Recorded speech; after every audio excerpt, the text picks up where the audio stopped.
Durante décadas, la locomotora Big Boy ha ocupado un pedestal intocable dentro de la cultura ferroviaria estadounidense. Su nombre se convirtió en sinónimo de poder, tamaño y récords. Modelistas, museos, historiadores y turistas se congregan alrededor de sus restos preservados como si fueran artefactos de una era dorada. No hay duda de que el Big Boy se ganó ese lugar con méritos contundentes, pero su reinado absoluto dejó en la sombra a otras máquinas que, en su tiempo, fueron igual de desafiantes, igual de ambiciosas, y quizá incluso más adaptadas a las condiciones reales del oeste. Una de ellas desapareció casi por completo de la memoria colectiva, no porque fallara mecánicamente, sino porque la historia decidió no hacerle hueco. Esa máquina fue el AC-9 de Southern Pacific, el rival que nunca tuvo la fama, el gigante que trabajó en silencio y el protagonista de una de las leyendas ferroviarias más persistentes, la del coloso abandonado en un desierto remoto. La historia comienza lejos de los escaparates y las vitrinas de museo.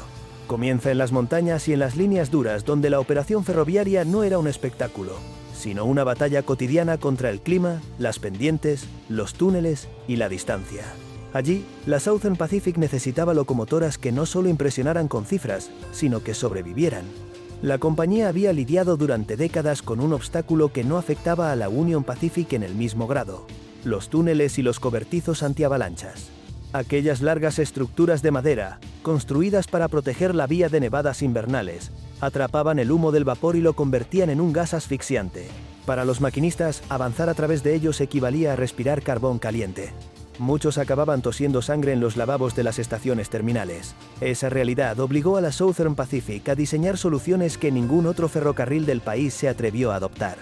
De allí nacieron los famosos cab forward, las locomotoras con la cabina colocada delante del enorme hogar, y la caldera, una inversión completa del orden tradicional que salvó innumerables vidas al permitir a las tripulaciones respirar aire limpio mientras el fuego ardía detrás de ellas. Aquel gesto técnico no fue un capricho, sino la respuesta directa a una amenaza mortal. Donde otros daban prioridad a la estética o al prestigio, Southern Pacific situó la supervivencia humana por encima de la tradición. En esa misma línea de pensamiento nació la clase AC-9, construida a finales de la década de 1930 por Lima Locomotive Works. Aunque no adoptaron la configuración cab forward, estaban vinculadas a ese linaje de locomotoras diseñadas para enfrentar la Sierra Nevada y sus rutas imposibles. En lugar de buscar fama o récords de velocidad, fueron concebidas para el trabajo duro: largas rampas, trenes pesados, jornadas interminables y condiciones que habrían derrotado a locomotoras más grandes pero menos adaptadas. La Big Boy podía presumir de potencia en grandes llanuras y pendientes prolongadas de la Wasatch Range, pero la AC-9 nacía para una geografía mucho más impredecible. Las cifras eran igualmente imponentes. Cada unidad medía más de 36 metros desde el acoplador delantero hasta el trasero y pesaba cerca de 450 toneladas con el tender acoplado. Su disposición de ruedas 2884, con 2 ruedas guía seguidas por 2 grupos de 8 ruedas motrices y un camión portador de 4 ruedas al final, le otorgaba una postura baja, agresiva y de extraordinaria tracción. No había adornos innecesarios, todo en ella sugería fuerza contenida. Sin embargo, hubo un detalle que las diferenciaba estéticamente de cualquier otra máquina estadounidense: un revestimiento metálico largo y continuo que cubría la caldera desde la chimenea hasta la parte trasera, otorgándoles un perfil aerodinámico sorprendente, casi futurista para su época. Ese revestimiento no era puramente decorativo. Redirigía las corrientes de aire y ayudaba a mantener temperaturas internas más estables. Para el público general, aquella piel metálica las hacía ver como criaturas que se adelantaron varias décadas al futuro. Para los ferroviarios, aquella forma era simplemente una señal de que la Southern Pacific no estaba interesada en copiar modelos, sino en resolver problemas propios. Solo se construyeron 12 unidades. Esa rareza numérica las convirtió, sin saberlo, en una de las clases de locomotoras más exclusivas en la historia del vapor estadounidense. Mientras los Big Boy se producían en lotes más grandes y se destinaban a rutas más visibles, las AC-9 quedaban relegadas a la categoría de herramientas especializadas. Allí reside también uno de los motivos de su desaparición del relato histórico. La fama no se consigue solo trabajando, se consigue apareciendo frente al público y acumulando mitos. Quienes sí las vieron de cerca no las describían como máquinas glamorosas, sino como animales de carga. Los testimonios de tripulaciones y mecánicos hablan de locomotoras brutales, de fuerza casi intimidante, capaces de sostener el paso en rampas donde otros modelos cedían. No había dramatismo, era eficiencia pura. Y la eficiencia rara vez genera coleccionistas, álbumes fotográficos o titulares nostálgicos décadas después. Lo más curioso es que, a pesar de su rareza, las AC-9 no acabaron en museos. No hubo ceremonias de despedida, ni candidatos para preservación, ni mecenas ferroviarios interesados en salvar una. Cuando el vapor llegó a su final, fueron sacrificadas todas, sin excepción. Los directivos no vieron máquinas con valor patrimonial, vieron toneladas de acero con valor de mercado. Para ellos, la transición al diésel no era una cuestión sentimental, era una tarea administrativa. Había que eliminar el vapor y modernizar la flota. Los números dictaron la sentencia. Pero fue precisamente su desaparición lo que permitió que surgiera la leyenda. Cuando existieron, casi nadie las miró dos veces. Cuando dejaron de existir, el vacío de pruebas dejó espacio para algo mucho más poderoso que cualquier registro histórico: el rumor. En foros, en conversaciones de jubilados ferroviarios y en grupos de exploradores del desierto, comenzó a circular una historia persistente. La idea de que uno de aquellos 12 gigantes nunca fue desguazado, sino abandonado en algún tramo remoto del oeste. Que había quedado olvidado, atrapado entre montes y arena, un esqueleto de acero esperando ser descubierto por alguien con suerte y paciencia suficientes para recorrer carreteras de tierra donde los mapas no sirven y donde el tiempo parece avanzar con desgana. La leyenda decía más. Decía que aquel AC-9 sobreviviente tenía sentido como misterio porque era el rival silencioso del Big Boy. Que si el Big Boy fue el rey reconocido y celebrado, entonces tenía que existir un oponente maldito, uno que se quedó fuera del museo y que dormía bajo el sol inclemente del desierto. Lo que hacía atractiva la historia no era solo la posibilidad de que el tren existiera físicamente, sino la idea de que la historia ferroviaria había cometido una injusticia que el desierto podía corregir. Para entender por qué esa posibilidad resultaba tan seductora, basta imaginar el escenario: un desierto extenso, vacío y abrasador, una vía abandonada o un apartadero olvidado detrás de un cerro. Y allí, silencioso, un monstruo de metal oxidado que no fue fotografiado, ni celebrado, ni preservado. Un gigante cuya única memoria es el eco de una época donde el vapor gobernaba el mundo industrial. Esa imagen no solo es poderosa para los aficionados del ferrocarril, es poderosa para cualquiera que entiende que la historia rara vez preserva a todos sus protagonistas. La mayoría se pierde. Y quizá, solo quizá, uno de esos perdidos sigue allí fuera, esperando. Para comprender por qué alguien llegó a hablar del AC-9 como el rival silencioso del Big Boy, hay que mirar más allá de la estética y de las anécdotas, y observar el papel que cumplieron cada uno en el sistema ferroviario del oeste.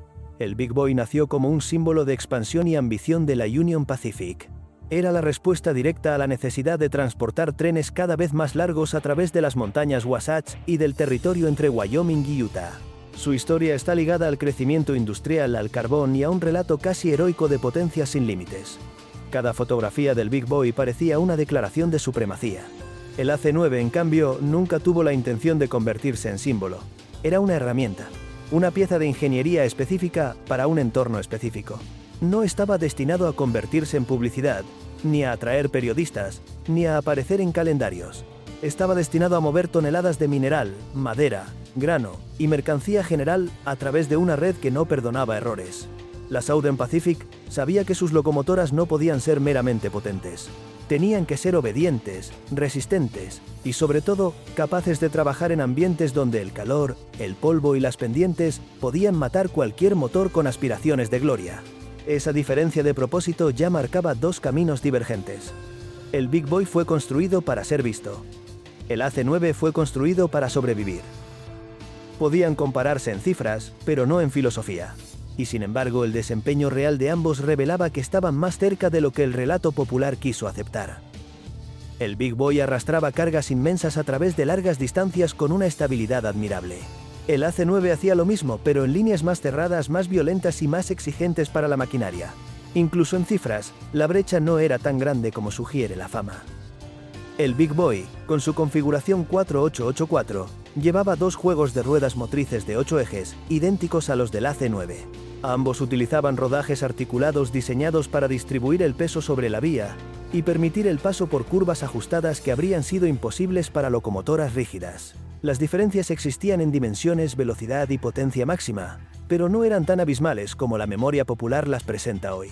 Donde el Big Boy ganaba en velocidad máxima y potencia bruta, el AC-9 ganaba en adherencia controlada y respuesta en entornos montañosos. Esa comparación silenciosa entre dos filosofías de vapor solo se comprendió realmente cuando ambas máquinas ya habían pasado por su apogeo. Durante su vida útil, los AC-9 continuaron moviendo trenes de manera fiable durante más de una década sin episodios escandalosos ni fallos mediáticos. Eso, en el mundo ferroviario, ya era una proeza. Las locomotoras que no aparecen en los informes suelen ser las mejores. No obstante, el vapor tenía fecha de caducidad. Y la llegada del diésel no fue un fenómeno lento ni suave. Fue una avalancha técnica y económica que transformó la industria durante la Segunda Guerra Mundial y la década posterior. Los motores diésel no necesitaban agua constante, no requerían limpiar cenizas, no producían humo que asfixiara tripulaciones, no desgastaban la vía con fuerzas dinámicas tan violentas y podían arrancar en minutos en lugar de horas. Desde el punto de vista contable, el vapor estaba condenado. La Southern Pacific empezó a retirar locomotoras de vapor a un ritmo acelerado. La prioridad era eliminar las más antiguas y las más caras de mantener. Después, las menos flexibles. El AC-9 no caía en ninguna de esas categorías, lo que le permitió mantenerse más tiempo en servicio. De hecho, siguió operativo incluso cuando modelos más modernos desaparecieron antes que él. Pero la racionalidad económica no perdona ni a los resistentes. Una vez que la flota diésel alcanzó el volumen necesario, el AC-9 dejó de ser útil. No por deficiencias técnicas, sino porque el vapor ya no encajaba en el sistema logístico. Lo más sorprendente es lo que ocurrió después. Mientras las grandes locomotoras destinadas a rutas icónicas eran enviadas a museos, patios de restauración o programas de preservación, las AC-9 no recibieron ni una sola invitación. Ningún museo quiso pagar por el transporte ni por el espacio. Ningún historiador ferroviario levantó la mano para salvar una. Ningún ayuntamiento decidió instalar una en una plaza. Todas fueron enviadas al desguace. Esa desaparición absoluta fue el caldo de cultivo perfecto para el mito posterior. En la cultura popular del vapor, el valor histórico no está determinado por el desempeño técnico, sino por la persistencia visible. Lo que desaparece suele convertirse en leyenda, y el AC-9 desapareció de una forma que dejó demasiado espacio para la imaginación. No hubo fotografías de desguace, ni registros accesibles al público, ni piezas preservadas en colecciones privadas. Ni siquiera hubo fragmentos pequeños circulando entre aficionados. Fue como si se hubieran borrado de golpe. A partir de la década de 1970 comenzaron a surgir historias. Algunas eran moderadas. Alguien decía que uno de los AC-9 había sido vendido a una operación minera en México. Otros afirmaban que una unidad había sido llevada a Chile para experimentos de tracción. Pero la historia que ganó más fuerza fue la del desierto. Según esa versión, un AC-9 no fue desguazado, sino trasladado a una vía auxiliar en un lugar remoto del oeste estadounidense. Allí habría quedado olvidado tras el cierre de la línea, atrapado por la arena, el calor y el silencio. Lo interesante del mito no es su contenido, sino su persistencia. A diferencia de otras leyendas ferroviarias, esta no desapareció cuando llegaron los primeros escépticos. Al contrario, ganó detalles. Se mencionaron lugares concretos, líneas abandonadas, apartaderos de mantenimiento y viejos mapas ferroviarios. Algunos exploradores llegaban a recorrer caminos de tierra guiándose por informes ambiguos y testimonios incompletos. Otros comparaban fotografías aéreas en busca de manchas metálicas alineadas con antiguos trazados. Lo que alimentaba la historia no era la certeza, sino la posibilidad. Para los aficionados, una locomotora gigante abandonada en el desierto no era solo un objeto interesante. Era la última oportunidad de descubrir una máquina que había sido injustamente olvidada por la historia oficial. Un Big Boy nunca podría generar semejante expectativa. Demasiado documentado, demasiado fotografiado, demasiado preservado. El AC-9, en cambio, era un fantasma. Y un fantasma siempre es más atractivo que un rey certificado.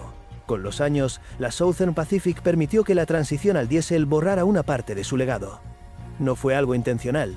Simplemente estaban enfocados en sobrevivir como empresa, no en conservar patrimonio. Pero en el vacío que dejaron quedó una pregunta que nadie pudo responder con total seguridad. ¿Acaso todas las AC-9 fueron realmente destruidas? La documentación decía que sí. Los inventarios decían que sí. Los empleados antiguos decían que sí. Pero la historia ferroviaria está llena de ejemplos donde la documentación dice una cosa y la realidad hace otra. Y el desierto del oeste estadounidense es un lugar suficientemente grande como para albergar secretos durante décadas enteras. Es esa duda, más que cualquier cifra técnica, la que convirtió al AC-9 en el rival abandonado del Big Boy. No rival en potencia, no rival en fama, rival en narrativa. Uno se preservó en vitrinas, el otro desapareció en la arena. Uno existe para las fotografías. El otro existe para la imaginación. El mito del AC-9 abandonado no habría sobrevivido tanto tiempo si no hubiera estado acompañado de algo fundamental: testigos. En los años en que los ferrocarriles empezaron a retirar locomotoras a un ritmo frenético, muchos trabajadores se encontraron moviendo material a lugares que parecían diseñados para ser olvidados. Había patios de almacenamiento en medio de desiertos, apartaderos junto a rutas polvorientas sin pueblos cercanos, talleres que se abrían solo durante la temporada de nieve y ramales mineros que se construían, se explotaban y se abandonaban en cuestión de pocos años. No era descabellado imaginar que una locomotora enorme pudiera quedar atrapada en alguno de esos bolsillos logísticos. Los testimonios eran vagos, fragmentados, pero insistentes. Un antiguo mecánico decía haber visto una locomotora forrada de metal y con un número que no correspondía a ninguna de las que estaban en servicio. Un maquinista jubilado aseguraba que una unidad no volvió del ramal minero tras un traslado de última hora. Un empleado de oficina recordaba que una locomotora extra apareció en un inventario y luego desapareció en la siguiente revisión. Ninguno de estos relatos era suficiente por sí solo, pero todos juntos formaban un mosaico de posibilidades. A partir de la década de 1980 surgió un tipo nuevo de explorador: el cazador de trenes abandonados. Algunos eran historiadores aficionados, otros eran fotógrafos, otros simplemente curiosos con vehículos todoterreno y mapas viejos. Se adentraban en regiones donde la carretera asfaltada terminaba. Seguían vías oxidadas hasta que se perdían bajo la arena y caminaban kilómetros enteros bajo el sol, buscando restos ferroviarios como si fueran artefactos arqueológicos. El oeste estadounidense se convirtió en su territorio favorito. Nevada, Utah, Arizona, Nuevo México y California no solo albergaban grandes extensiones deshabitadas, sino que también habían sido escenarios del auge del vapor, del boom minero y de múltiples rutas ferroviarias temporales. En muchas de ellas, las vías habían sido levantadas, pero no todo había sido removido. Era común encontrar puentes sin líneas, postes telegráficos caídos o señales metálicas cubiertas por la erosión. Y si esos restos podían sobrevivir décadas, ¿por qué no una locomotora entera? En algunos casos, las expediciones cosecharon éxitos inesperados. Se encontraron vagones, locomotoras industriales pequeñas, grúas ferroviarias, equipos de mantenimiento e incluso material rodante militar abandonado tras ejercicios del ejército. Nada de eso era un AC-9, pero alimentaba la idea de que el abandono ferroviario no era solo posible, sino real. El componente más intrigante llegó con la aparición de fotografías aéreas. Cuando la tecnología satelital se volvió accesible para el público, algunos exploradores comenzaron a examinar imágenes del desierto buscando formas metálicas, sombras largas o patrones simétricos que no pertenecieran al paisaje.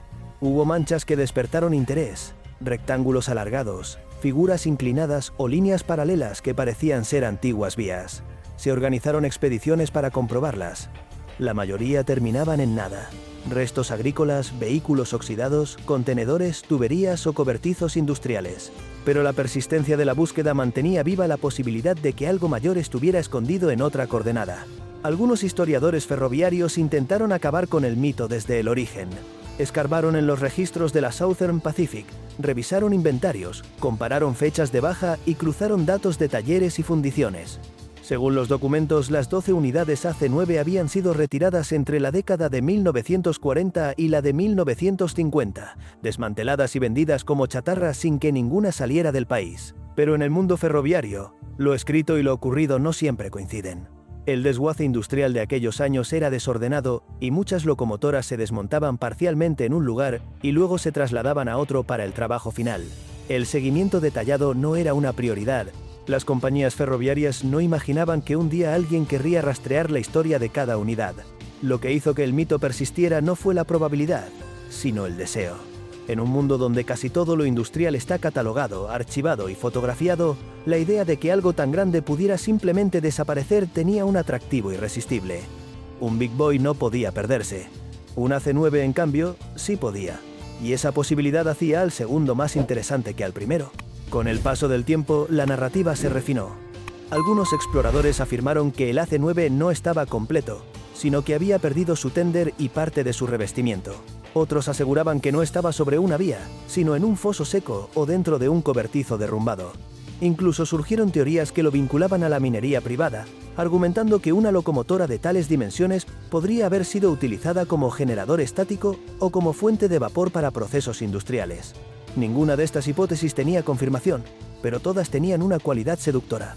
Eran posibles sin ser absurdas. No obstante, el aspecto más fascinante del mito no está en la búsqueda física de la locomotora, sino en lo que revela sobre la memoria técnica. El Big Boy, con toda su fama, no dejó lugar para la imaginación. Su historia está completa. Se sabe cuántos se construyeron, dónde operaron, cuándo fueron retirados, cuáles sobrevivieron, quién los preservó y dónde se encuentran hoy. No hay misterio. No hay vacío. No hay grieta por donde el mito pueda filtrarse. El AC-9, en cambio, quedó desprotegido ante el olvido. Y el olvido tiene una capacidad infinita para generar historias.